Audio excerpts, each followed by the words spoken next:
ప్రాంతం అమరావతిలో రెండో దశ ల్యాండ్ పోలింగ్ ప్రక్రియ ప్రారంభమైంది. గుంటూరు, పల్నాడు జిల్లాల పరిధిలోని 7 గ్రామాల్లో ఈ భూసేకరణ జరుగుతుంది.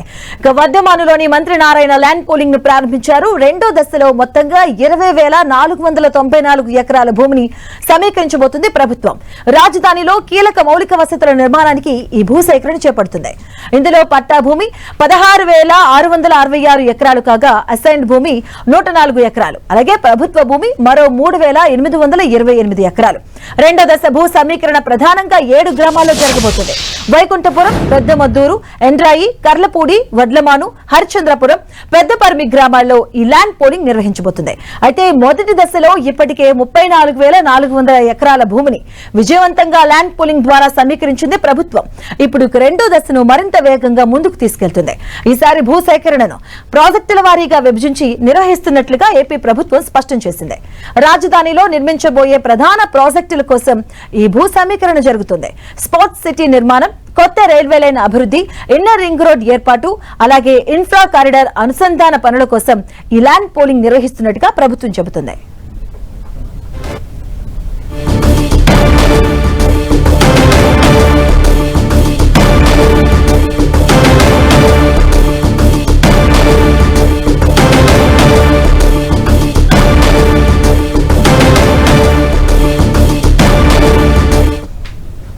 ఇదే అంశానికి సంబంధించిన పూర్తి డీటెయిల్స్ మా కరెస్పాండెంట్ విజయచంద్ర అందిస్తారు. విజయచంద్ర,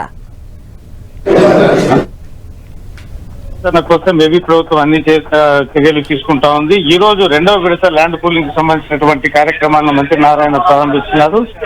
ఈ తుళ్లూరు మండలం వర్ధమాను గ్రామంలో ఆయన ఈ ల్యాండ్ పూలింగ్ కి సంబంధించినటువంటి కార్యాలయాన్ని ఆయన ప్రారంభించారు. ఇక్కడ గ్రామస్తులతో కూడాను ఆయన గ్రామ సభ నిర్వహిస్తా ఉన్నారు.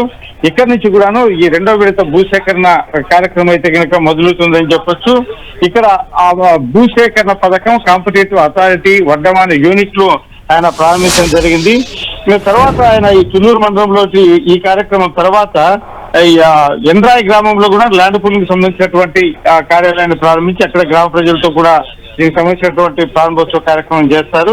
ఈ నోటిఫికేషన్ కూడా ఈ రోజు జారీ చేశారు. దీనికి సంబంధించినటువంటి ప్రకటనలు కూడా విడుదల చేయడం జరిగింది. వర్ధమాన్లో 1,937 ఎకరాలు, ఎండ్రాయిలో 2,166 ఎకరాలు దీనికి సంబంధించిన నోటిఫికేషన్ జారీ చేసి ఈ రోజు భూ సమీకరణ చేయడం జరుగుతుంది. ఈ ల్యాండ్ పూలింగ్ ద్వారా మొత్తం 7 రెవెన్యూ గ్రామాల్లో 16,666.57 ఎకరాల ల్యాండ్ పూలింగ్ కోసము ప్రభుత్వం అనుమతి ఇచ్చింది. ఈ ల్యాండ్ పూలింగ్ తీసుకున్నటువంటి ఈ భూమిలో రైల్వే స్టేషను, తర్వాత ఇన్నర్ రింగ్ రోడ్డు, తర్వాత ఇంటర్నేషనల్ స్పోర్ట్స్ సిటీ కోసం అని చెప్పేసి 7 గ్రామాల్లో ఈ భూ సమీకరణ చేస్తాంది సిఆర్డీఏ.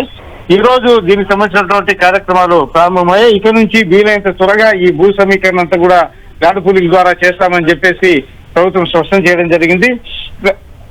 రాజధాని ప్రాంతాన్ని విస్తరించడం ద్వారా రాజధాని అంతర్జాతీయ నగరంగా తీర్చిదిద్దేందుకోసం అని చెప్పేసి ఏపీ ప్రభుత్వం కృషి చేస్తా ఉంది. ఇందుకోసము సిఆర్డీ అధికార యంత్రాంగం ఇప్పటికే గ్రామ సభలు నిర్వహించి ఈ రెండవ విడత భూసేకరణ చేసినటువంటి 7 గ్రామాల్లో ఈ ప్రజలను కూడా ఒప్పించడం జరిగింది. వారందరూ కూడాను ఐకమత్యంగా ఈ ల్యాండ్ పూలింగ్ కు ఇచ్చేందుకోసం ముందుకు రావడం జరిగింది. ఎటువంటి సమస్యలు కానీ కోర్టు కేసులు కానీ లేకోకుండా జాగ్రత్తలు తీసుకున్నారు. గతంలో 35,000 ఎకరాలు ల్యాండ్ పూలింగ్ తీసుకున్నప్పుడు కొన్ని కోర్టు కేసులు, తర్వాత కొంతమంది ల్యాండ్ పూలింగ్ ఇవ్వమని చెప్పేసి ఎదురు తిరగడము, వాటన్నిటి నేపథ్యంలో కొంత ఇబ్బందికర పరిస్థితులు నెలకొన్నాయి. కాబట్టి రెండవ విడత ల్యాండ్ పూలింగ్ లో అటువంటి గత అనుభవాల దృష్ట్యా అటువంటి సమస్యలు లేకోకుండా చర్యలు తీసుకుంటా ఉన్నారు. మొత్తానికైతే ఇప్పుడు రెండవ విడత ల్యాండ్ పూలింగ్ ఈ రోజు నుంచి ప్రారంభమైంది.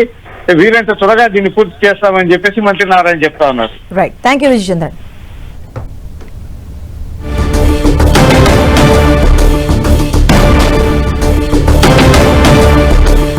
అమరావతి కోసం రెండో దశ ల్యాండ్ పూలింగ్ ప్రక్రియ ప్రారంభమైంది. ప్రధానంగా 7 గ్రామాల్లో ఈ ల్యాండ్ పోలింగ్ ప్రక్రియ చేపడుతూ ఉన్నారు. రెండో దశలో వర్ధమానులో ఈ ల్యాండ్ పోలింగ్ ప్రక్రియను ప్రారంభించారు మంత్రి నారాయణ. రైల్వే ట్రాక్, అలాగే ఇన్నర్ రింగ్ రోడ్ భూ సేకరణ కోసం ఈ ల్యాండ్ పోలింగ్ చేస్తూ ఉన్నారు. అమరావతిలో రెండో దశ భూ సమీకరణ ప్రక్రియ మొదలైంది, ప్రారంభించారు మంత్రి నారాయణ. గుంటూరు, పల్నాడు జిల్లాలోని 7 గ్రామాల్లో ప్రధానంగా ఈ భూ సమీకరణ చేపట్టబోతూ ఉన్నారు.